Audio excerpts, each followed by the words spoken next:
Indeed, if today's children don't realize the power they have when they vote, our nation's very future is in grave danger. Boys, why do you think these students choose not to vote? They don't think their vote counts.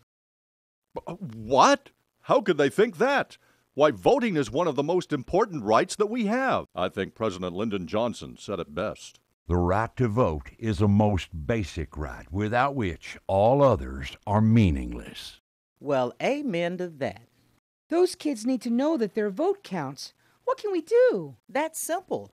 You boys just need to tell them the truth. That if they have an opinion, go vote.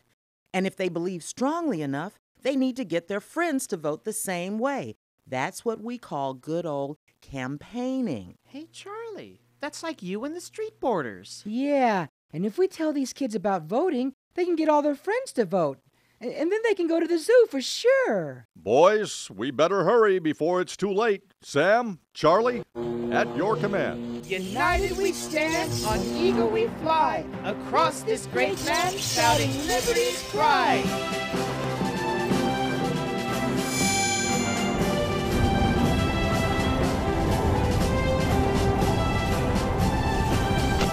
Here we go! Go get 'em, boys! I love that part. But will the Ameriquest Kids arrive in time to help? The answer and some help from Professor Insight when we come back. Hey kids, continue your quest by going to the official AQK website, AmeriquestKids.com. Ameriquest Kids we love.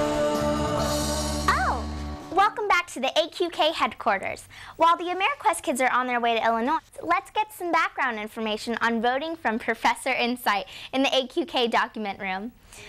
Professor? Oh, Monica, yes. Voting. Well, voting has indeed come a long way, my friend. Here's the condensed version that will bring you and the AQK kids up to date. Now, during colonial times, the right to vote, well, it was limited to adult white males who owned property. Most women could not vote, though some colonies gave the vote to widows who owned property. Now, after the United States became an independent nation, the Constitution gave the states the right to decide who could vote. One by one, the states abolished the property requirements, and by 1830, all white male adults could vote. Well, since the 1800s, democratic nations have extended the right to vote to many people. The Constitution of the United States has been amended several times for this purpose. Here we go, so take notice.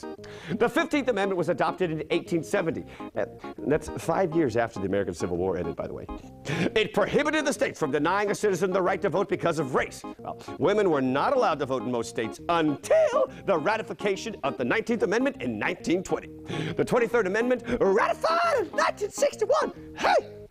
It gave citizens living in Washington, D.C. the right to vote in national elections. The Voting Rights Act of 1965